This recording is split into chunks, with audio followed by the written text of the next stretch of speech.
Shalom Bapak Ibu Saudara, selamat datang di ibadah Jumat Agung online LPG Ministry. Mari kita siapkan hati kita untuk beribadah bagi Dia yang telah berkorban bagi kita semua. Sebelum kita beribadah, terlebih dahulu saya memberitahukan bahwa setelah ibadah ini kita akan ada perjamuan kudus. Bagi Bapak Ibu Saudara dapat menyiapkan anggur perjamuan kudus, teh manis, sirup atau air putih, roti dan biskuit untuk sakramen perjamuan kudus. Mari kita siapkan hati kita akan berdoa sebelum ibadah kita mulai. Tuhan Yesus, kami mengucap syukur Tuhan buat kasih-Mu, buat anugerah-Mu dalam kehidupan kami. Sebentar kami akan beribadah Tuhan. Engkau berkati setiap hati dan pikiran kami yang akan beribadah pada hari ini ya Tuhan. Biarlah damai sejahtera-Mu ada dalam setiap kami ya Bapa. Berkati kami Tuhan, berikan kami konsentrasi yang baik yang daripada Tuhan Yesus Kristus. Dalam nama Tuhan Yesus, haleluya, amin.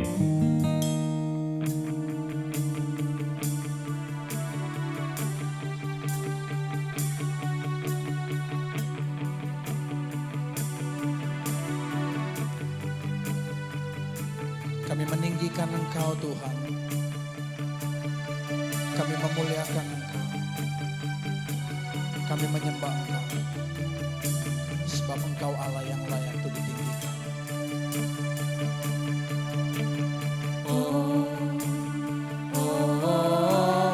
Ku bebas. Ku menang karena kasih-Nya padaku dan hidupku menang.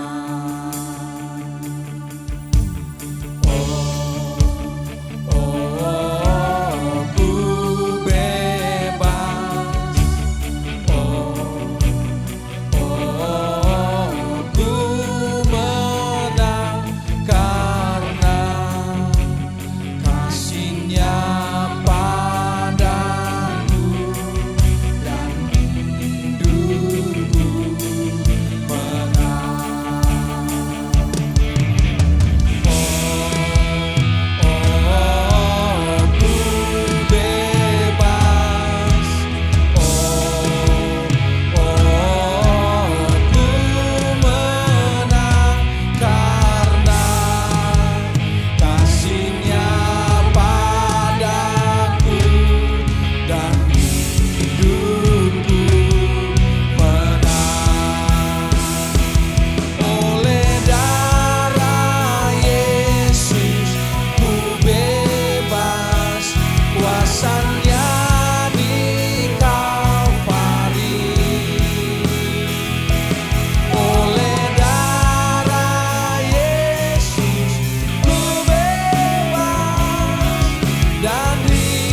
ditebus oleh darah Tuhan Yesus Kristus. Haleluya.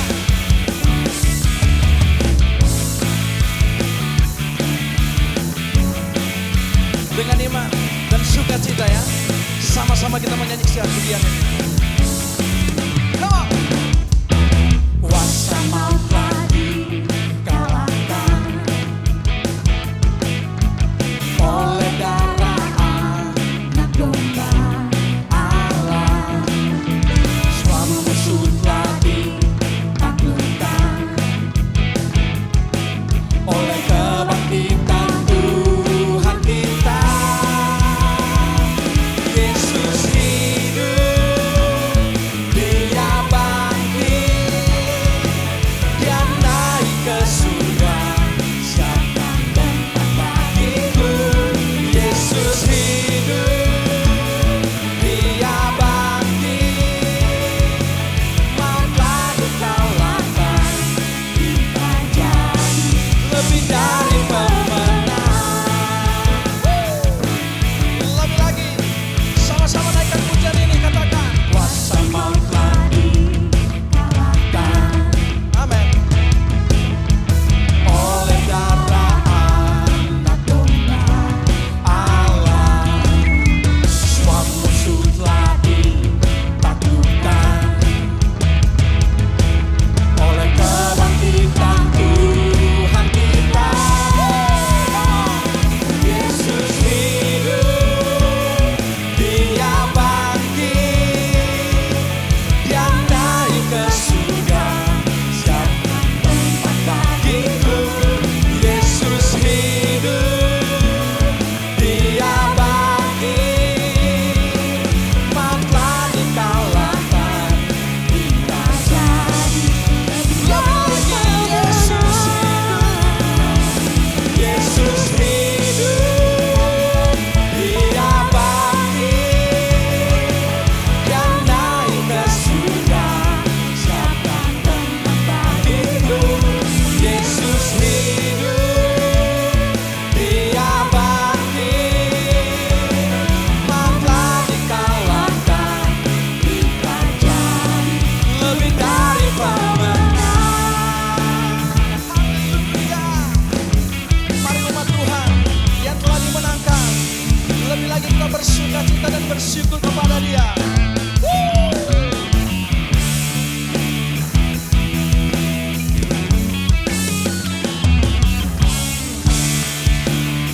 Dengan sukacita ya, sama-sama kita menyanyikan pujian ini. Come on. Yesus hidup, Dia bangkit, Dia naik ke surga, siapkan tempat bagiku. Yesus hidup, Dia bangkit, Dia naik ke surga, siapkan tempat bagiku. Yesus hidup, Dia bangkit,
jauh ke dalam tubir laut, kau melemparkan dosaku.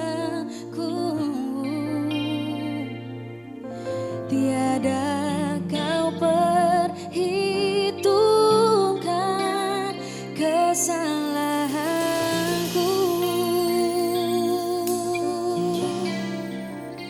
Betapa besar kasih pengampunanmu Tuhan, tak kau pandang hina hati yang hancur.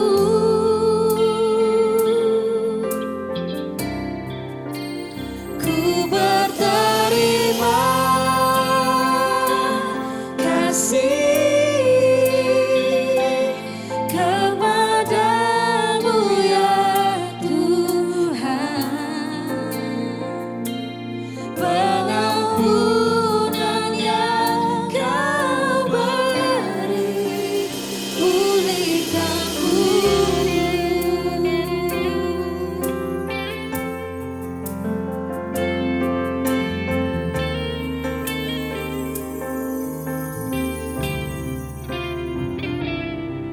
Sejauh timur dari barat, Engkau membuang dosaku.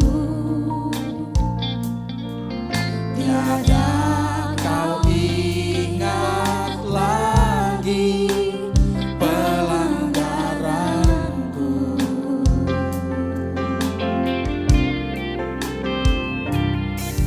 Jauh ke dalam tubir laut, kau melemparkan dosaku. Tiada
Bapa di surga, kami mengucap syukur untuk setiap karya-Mu bagi setiap kami.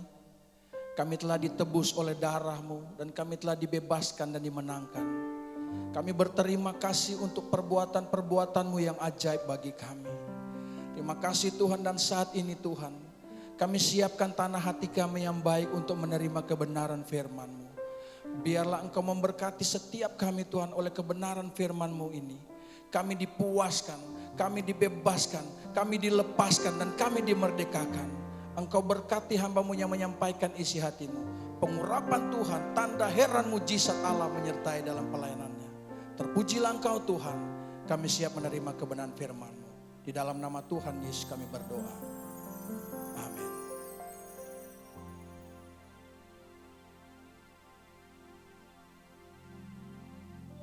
Hari ini adalah Jumat Agung, di mana kita memperingati kematian Tuhan Yesus.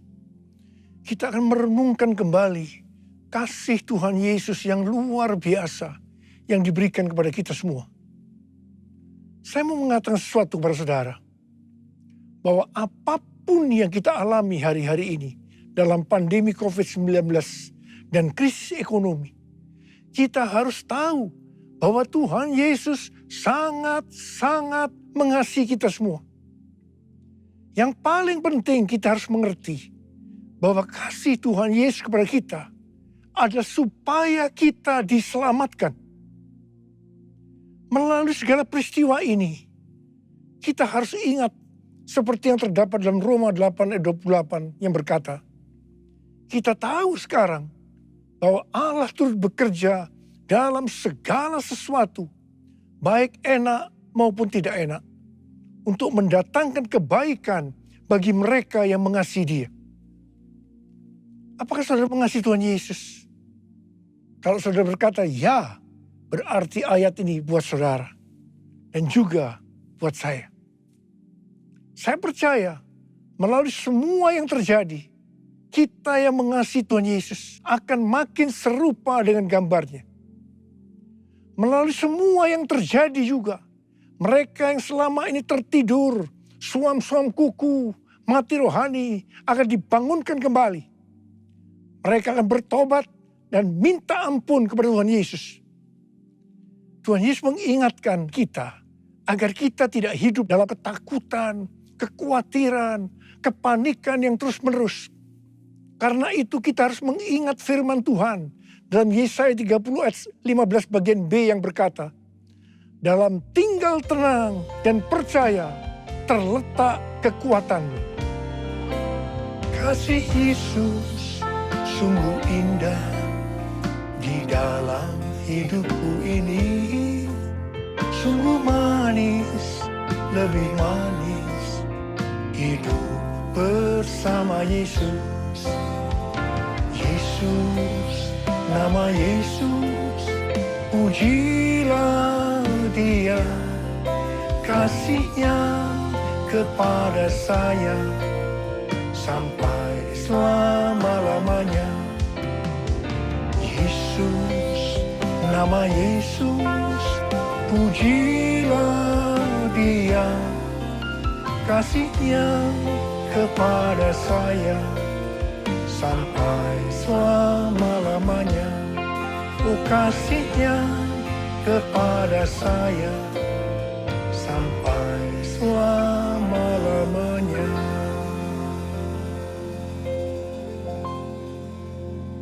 Alkitab berkata, Yesus mati karena dosa-dosa kita. Dia dikuburkan, tetapi pada hari yang ketiga Dia dibangkitkan. Alkitab berkata, semua orang telah berbuat dosa dan telah kehilangan kemuliaan Allah. Upah dosa ialah maut, mati kekal selama-lamanya, tempatnya di neraka. Neraka adalah tempat yang sangat mengerikan. Jangan sampai masuk neraka. Karena itu Tuhan Yesus datang ke dalam dunia ini untuk menyelamatkan kita semua. Bagaimana cara Tuhan Yesus menyelamatkan kita? Alkitab berkata, Tuhan Yesus yang tidak mengenal dosa, dijadikan dosa oleh karena kita.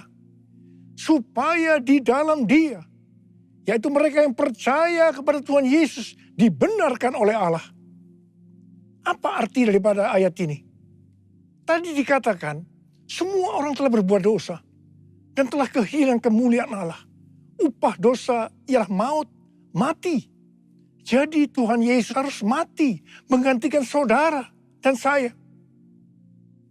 Kalau kita melihat cara mati Tuhan Yesus, saya katakan sangat-sangat tidak manusiawi. Alkitab menuliskan ada 10 tahap penderitaan Tuhan Yesus dari Taman Getsemani sampai Golgota. Sangat mengerikan. Tahap yang pertama, ketika berada di Taman Getsemani, Tuhan Yesus berdoa kepada Bapa dalam keadaan ketakutan. Sampai peluhnya seperti tetes-tetes darah yang jatuh ke tanah. Pada saat itu seorang malaikat turun untuk menguatkan Tuhan Yesus. Tuhan Yesus berdoa kepada Bapa, "Ya Bapakku, jikalau sekiranya mungkin, biarlah cawan ini lalu daripadaku. Tetapi jangan seperti yang ku kehendaki, melainkan seperti yang kau kehendaki."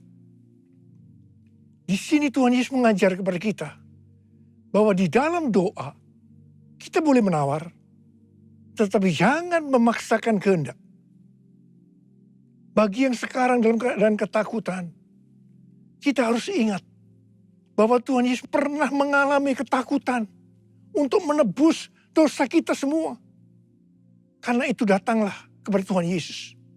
Dia pasti mampu dan mau menolong kita semua. Tahap yang kedua, Tuhan Yesus ditangkap. Dia dituduh dengan bermacam-macam tuduhan. Diludahi, mukanya ditinju, dipukul. Tetapi Tuhan Yesus tidak membalas. Di sini Tuhan Yesus mempraktekkan apa yang diajarkan kepada kita.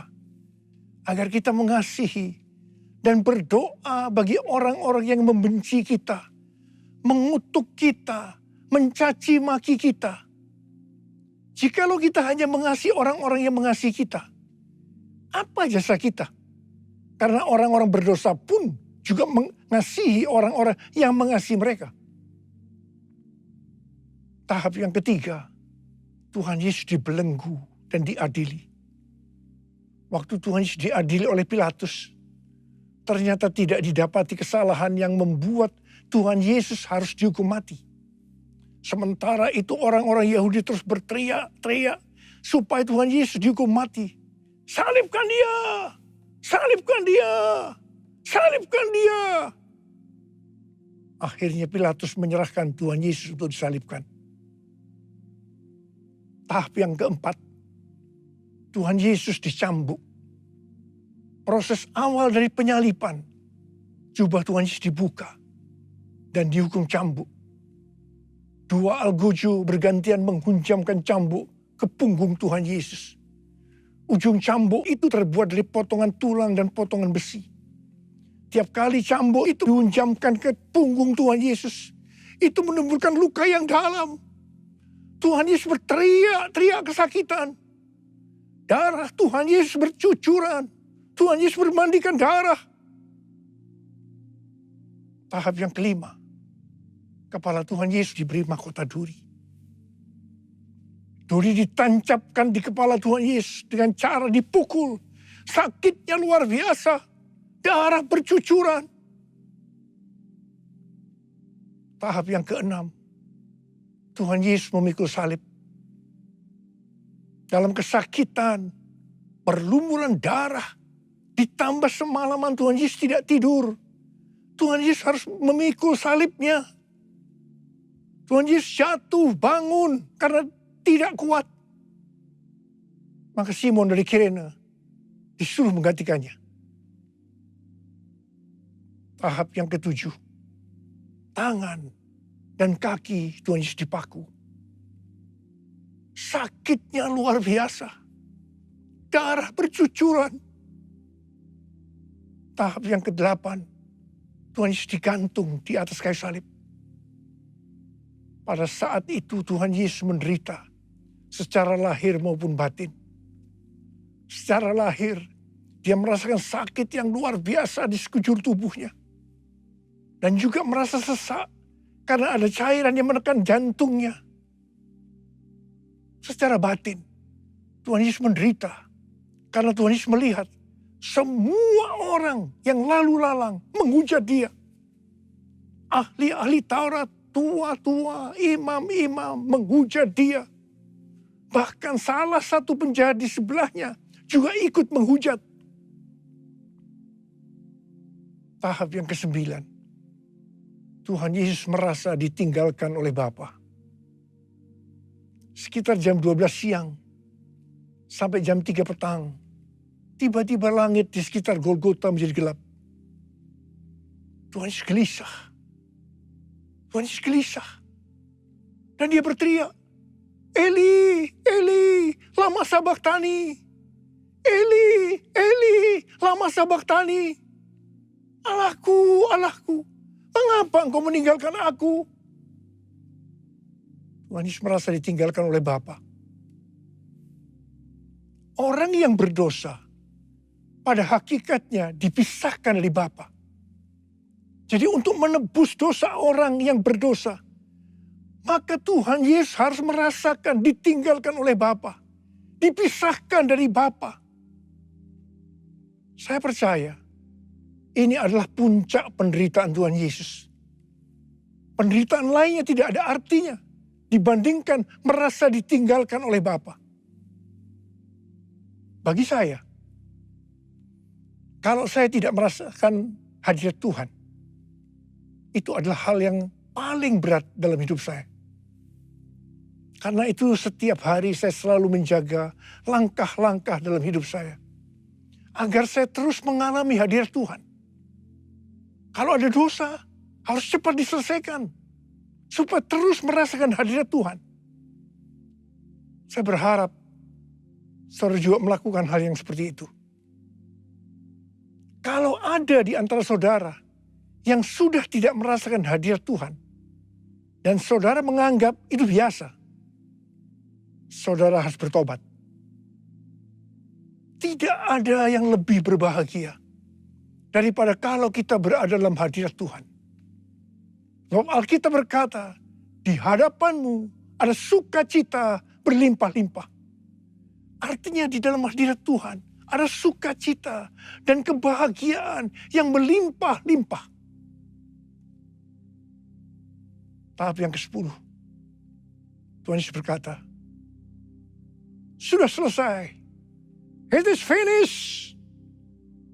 Ya Bapa, ke dalam tanganmu lah kuserahkan nyawaku.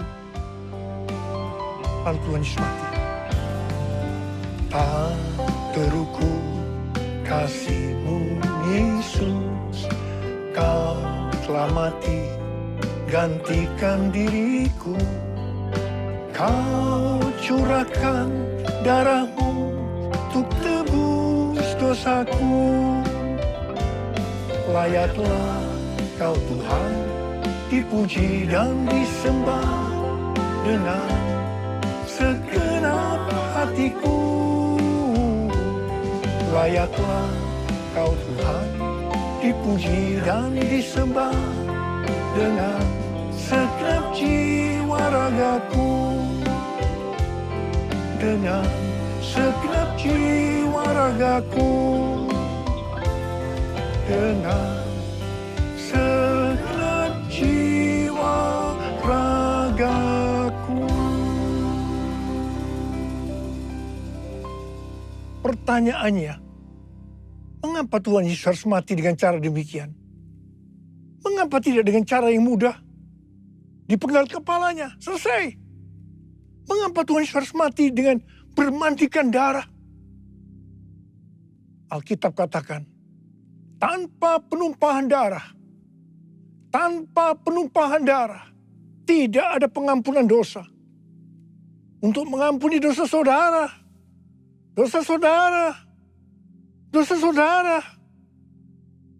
dan dosa saya, Tuhan Yesus harus mati dengan cara demikian. Selain itu, apalagi yang Alkitab katakan dengan cara mati Tuhan Yesus yang seperti itu? Yang pertama, penyakit kitalah yang ditanggungnya. Yang kedua, penderitaan kita yang dipikulnya. Dan oleh bilur-bilurnya kita disembuhkan. Oleh bilur Yesus ku disembuhkan. Oleh bilur Yesus ku disembuhkan. Oleh bilur Yesus ku disembuhkan. Haleluya, amin. Oleh bilur Yesus ku disembuhkan. Oleh bilur Yesus ku disembuhkan. Oleh bilur Yesus ku disembuhkan. Haleluya, amin. Haleluya, amin. Haleluya. Menikmati karena dosa-dosa kita. Dia dikuburkan. Tetapi pada hari yang ketiga, dia dibangkitkan. Haleluya. Tuhan Yesus tidak mati selamanya. Tetapi pada hari yang ketiga, Tuhan Yesus dibangkitkan. Apa yang Alkitab katakan? Kalau sampai Tuhan Yesus tidak bangkit. Yang pertama, sia-sialah pemberitaan firman Tuhan. Saya di sini memberitakan firman Tuhan. Tidak ada artinya. Sia-sia. Tetapi puji Tuhan. Tuhan Yesus hidup. Tuhan Yesus bangkit. Pemberitaan firman Tuhan menjadi tidak sia-sia. Hal yang kedua. Kalau sampai Tuhan Yesus tidak bangkit. Sia-sialah kepercayaan kita. Dan kita akan tetap mati di dalam dosa-dosa kita. Demikian juga dengan orang-orang yang mati di dalam Tuhan. Mereka akan tetap binasa. Tetapi puji Tuhan, Tuhan Yesus bangkit. Kita tidak akan mati di dalam dosa-dosa kita. Tetapi kita akan bersama-sama dengan Tuhan Yesus selama-lamanya. Haleluya. Dan hal yang ketiga, kalau sampai Tuhan Yesus tidak bangkit, kita adalah orang-orang yang paling malang dari segala manusia. Tetapi puji Tuhan, Tuhan Yesus bangkit. Kita bukan orang-orang yang paling malang, tapi justru orang-orang yang paling beruntung dari segala manusia. Ada berapa banyak di antara saudara, orang-orang yang paling beruntung dari segala manusia? Saudara angkat tangan. Sebab dia hidup, ada hari esok. Sebab dia hidup, ku tak gentar. Karena ku tahu dia pegang hari esok. Hidup jadi berarti sebab dia hidup. Hidup jadi berarti sebab dia hidup. Hidup jadi berarti sebab Yesus hidup. Karena Tuhan Yesus hidup, maka ada hari esok. Karena Tuhan Yesus yang pegang hari esok saudara dan saya, dia hidup. Dia berkata kepada kita, jangan kamu takut, jangan kamu khawatir, jangan kamu panik. Karena Tuhan Yesus hidup, maka mujizat-mujizat yang dilakukan oleh Tuhan Yesus 2000 tahun yang lalu masih ada sampai dengan hari ini. Orang buta melihat, orang lumpuh berjalan, orang tuli mendengar, orang mati dibangkitkan, orang kusta menjadi tahir, dan kepada orang miskin diberitakan kabar baik. Karena Tuhan Yesus hidup, kita akan melihat Pentakosta yang ketiga akan digenapi. Di mana melalui semua peristiwa yang sedang terjadi saat ini, penuaian jiwa yang terbesar dan yang terakhir sebelum Tuhan Yesus datang kembali terjadi.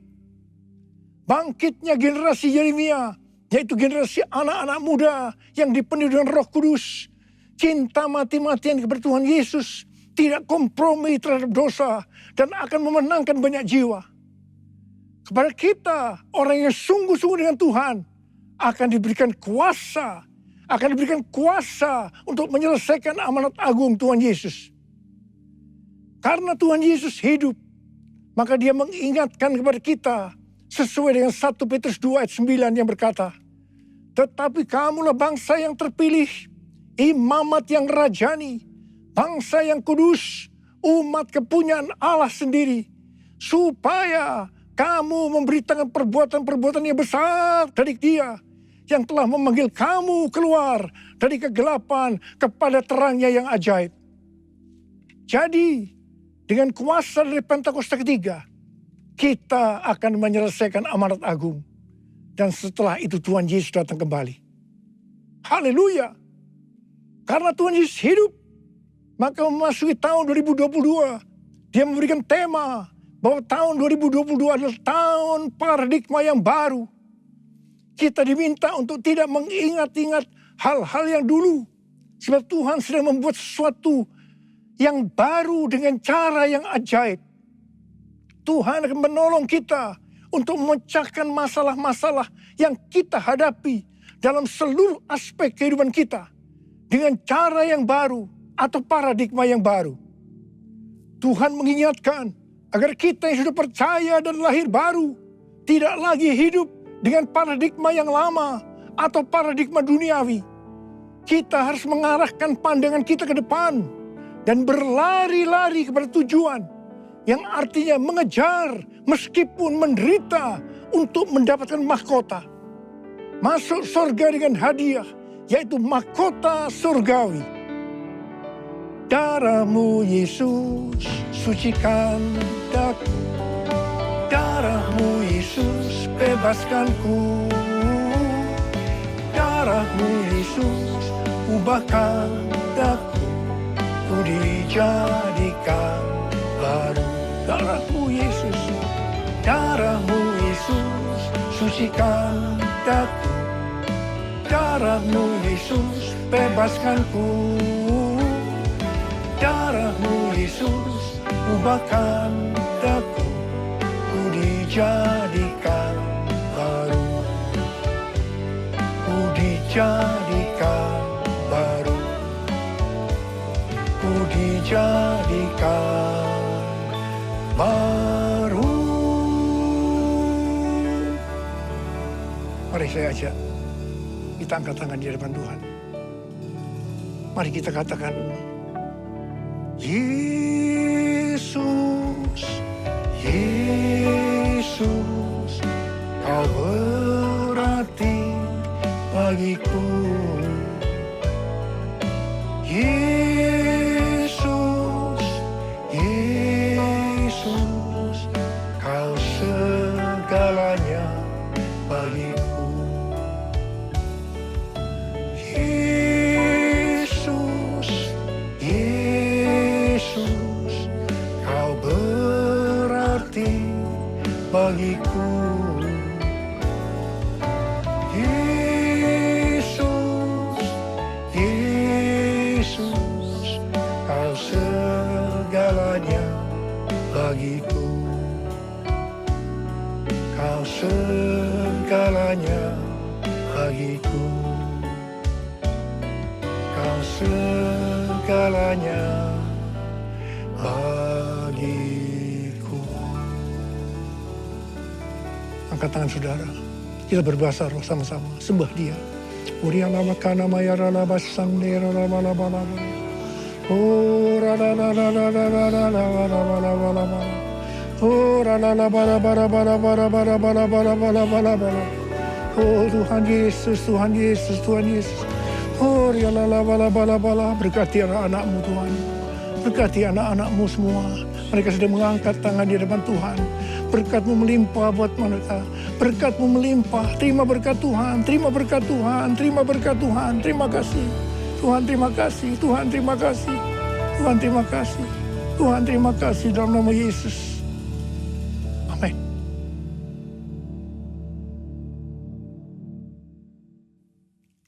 Mari saudara-saudara, kita akan masuk dalam perjamuan kudus.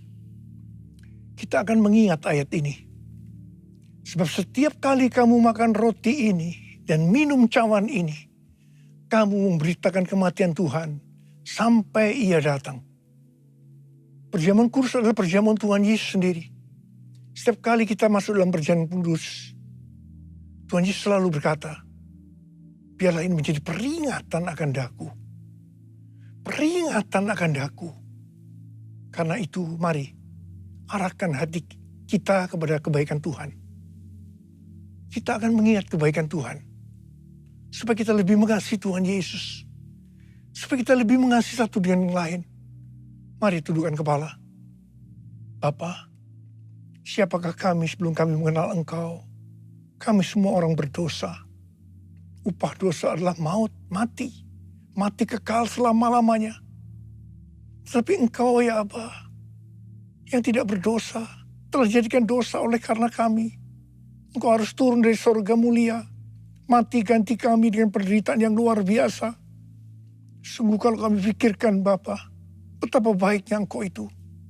Engkau jadikan kami sebagai anak-anak-Mu.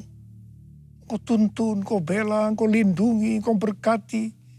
Engkau sembuhkan kami. Engkau tegur kalau kami salah, ya Aba. Itu Engkau ya Aba, itu Engkau. Tuhan akan memberkati kita semua melalui perjamuan kudus. Tapi Tuhan mau kita makan dan minum dengan cara yang benar. Karena itu masing-masing kita introspeksi. Mari kita periksa diri kita saat ini. Kalau Tuhan ingatkan ada dosa yang belum diselesaikan, langsung kita minta ampun. Minta ampun di hadapan Tuhan. Ampuni, ampuni saya Tuhan, ampuni. Ampuni saya Tuhan, ampuni saya. Kau melihat anak-anak-Mu yang sedang meminta ampun kepadamu Tuhan. Kau melihat mereka. Engkau begitu rindu untuk memberkati kami semua. Ya Tuhan, lihatlah anak-anak-Mu Tuhan. Ampuni kami, ampuni kami. Kami akan masuk dalam perjamuan kudus dengan hati yang penuh ucapan syukur. Dalam nama Yesus kami berdoa. Amin. Sekarang mari kita angkat roti di tangan kanan kita tinggi-tinggi. Sebab apa yang telah kuteruskan kepadamu telah aku terima dari Tuhan. Yaitu bahwa Tuhan Yesus pada malam waktu diserahkan mengambil roti. Dan sesudah itu ia mengucap syukur atasnya. Dia memecah-mecahkannya dan berkata, inilah tubuhku yang diserahkan bagi kamu. Perbuatlah ini menjadi peringatan akan aku. Saudara yang kasih Tuhan, bukankah roti yang kita pecah-pecahkan ini adalah persekutuan kita dengan tubuh Kristus? Mari kita makan dalam nama Yesus.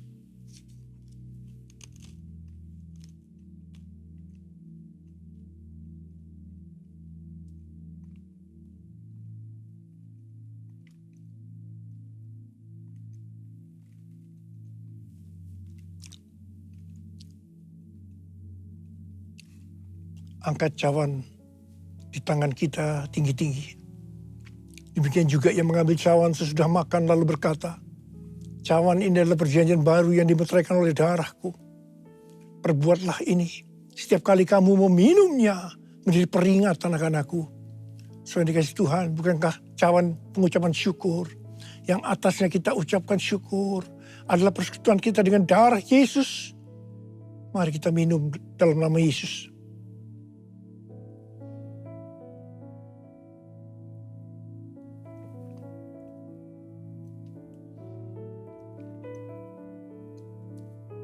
Mari ucapkan syukur dan terima kasih kepada Tuhan dengan suara. Jangan diam, keluarkan suara. Tuhan terima kasih. Tuhan terima kasih ya Tuhan. Kami mengucap syukur ya Tuhan. Terima kasih buat kebaikan-Mu ya Aba. Oh rada bara bara bara bara bara bara. Oh Yesus. Oh Yesus, Yesus, Yesus, Tuhan Yesus, Tuhan Yesus. Bapa terima kasih. Terima kasih. Terima kasih pesan-Mu hari ini. Oleh bilur-bilur-Mu kami semua disembuhkan. Oleh bilur-bilur-Mu kami semua disembuhkan. Terima kasih Tuhan. Kami berdoa bagi mereka yang sakit saat ini. Angkat tangan saudara yang sakit, yang memerlukan kesembuhan, yang memerlukan mujizat Tuhan. Sembuh dalam nama Yesus. Sembuh dalam nama Yesus, mujizat terjadi. Terima kesembuhan, Terima mujizat Tuhan. Terima. Terima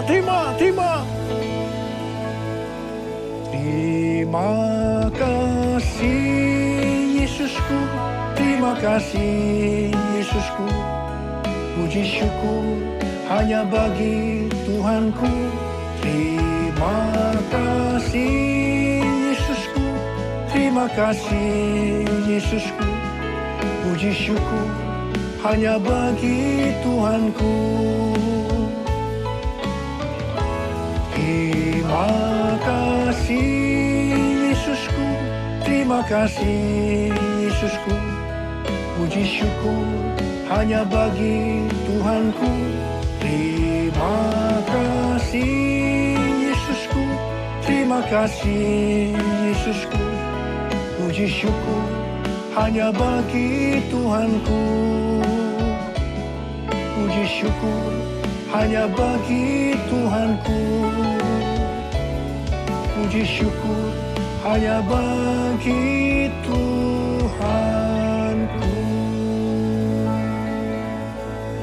Terima kasih Abah. Terima kasih Abah. Terima kasih. Terima kasih. Puji Tuhan, kita telah mendengarkan kebenaran firman Tuhan. Saatnya kita akan memberikan persembahan. Kita memberikan yang terbaik. Di layar Bapak Ibu Saudara ada QR Code yang tertera. Bapak Ibu dapat memberikan melalui QR Code atau dapat mentransfer melalui nomor rekening yang ada di layar Bapak Ibu Saudara.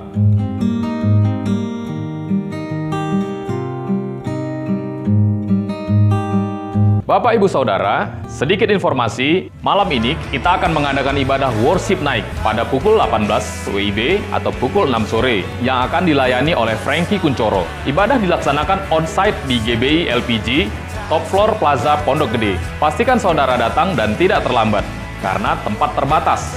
Lalu, pengumuman yang kedua, ibadah Paskah dilaksanakan secara on-site, disertai live streaming pada Minggu 17 April 2022, pukul 9 waktu Indonesia Barat.